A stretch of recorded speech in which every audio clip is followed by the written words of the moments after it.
Hutts. Powerful, ruthless, and greedy slugs. But what if I told you one of them became a Jedi? A Hutt that changed the course of history, who did something that none other Hutt had ever done before. In this video, we're going to reveal who this Hutt was, but more importantly, share his dark and tragic story. So let's get right into it. About 400 years before the events of A New Hope, there was a young Hutt named Beldorion. Beldorion, just like other Hutts, was born on the hot swampy planet called Hutt. This planet was considered the haven for the Hutts, as they operated their Grand Hutt Council there and ruled there in the shadows for thousands of years. However, this young Hutt named Beldorion would quickly change things. Unlike the others in his species, Beldorion was born as Force sensitive, which was never seen before in a Hutt. Usually, Hutts grew up to be crime lords and syndicate leaders, so having one of them be Force sensitive was a big shock. So, just like other Force-sensitive younglings, Beldorion was eventually brought into the Jedi as a child to begin his journey there. With that, this made him the very first and only Hutt to ever enter the Jedi Order. So as the years went on, Beldorion worked his way up as a Jedi and started to make a name for himself.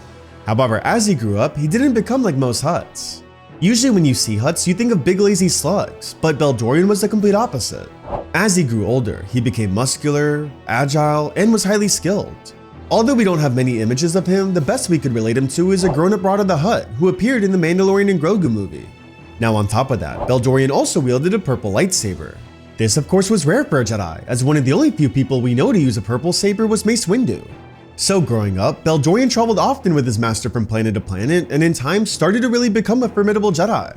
Then he even partook in the Jedi Trials, where he was eventually granted Jedi Knighthood.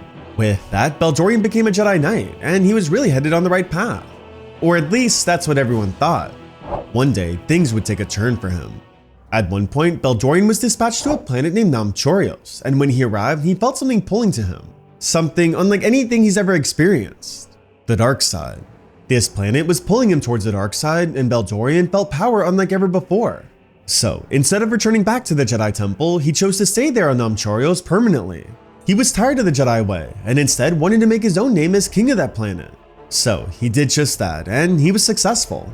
In time, he began to rule over that planet with his twisted, greedy ways, as he even made the people there call him names like Beldorion of the Ruby Eyes and Beldorion the Splendid.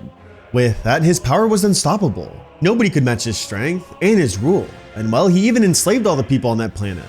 Now, it's also worth noting that with him now leaving the Jedi Order, he was now considered a Dark Jedi.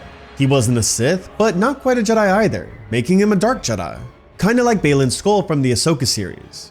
So, Beldorion ruled as king over this planet for many, many years. Centuries even. He even lived through the events of Order 66, and when all his other former Jedi peers were hunted across the galaxy, he wasn't. He was still ruling as king, and his power was unmatched. Now, because Hutts usually live for up to 1,000 years, this was normal that he lived this long. At the time of Order 66, he was only about 381 years old, so he still had much more life in him. So he kept ruling and ruling on this planet, and he even lived past the events of the Empire's collapse. Palpatine died, Vader sacrificed himself for Luke, and the second Death Star was destroyed. However, Beldorion was still ruling, and nothing fazed him at all. Or at least, that's what he thought. About 9 years after the events of Return of the Jedi, Luke was rebuilding his own new Jedi Order. However, one day, one of his students went missing, as they were captured and imprisoned by Beldorion. So Luke and Leia themselves went to go find their Jedi student, and that's when they led their paths to meet Beldorion.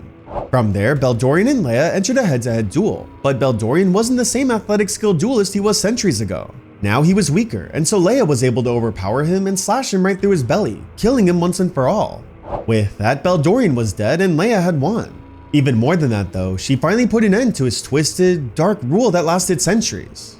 If it weren't for Leia, who knows how much longer he would have ruled for, since like we mentioned, Hutts could live for a very, very long time, similar to Yoda's species. Now at first, it seemed extremely hopeful that Beldorion became a Jedi. I mean, he was the first of his kind to be one, and well, the Hutts were probably really proud of him. However, if there's one thing that most Hutts have in common, it's their greed. Their greed always leads to their demise. We saw it with Jabba, we saw it with the twins in the Mandalorian and Grogu, and now we see the same with Beldorion. Hunger for power and control always leads to their downfall. With that though, that concludes the story of Beldorion, the only Hutt Jedi. But I want to know from you, if you were a Jedi, what species would you want to be? Let me know in the comments below. Thanks for watching, and may the Force be with you, always.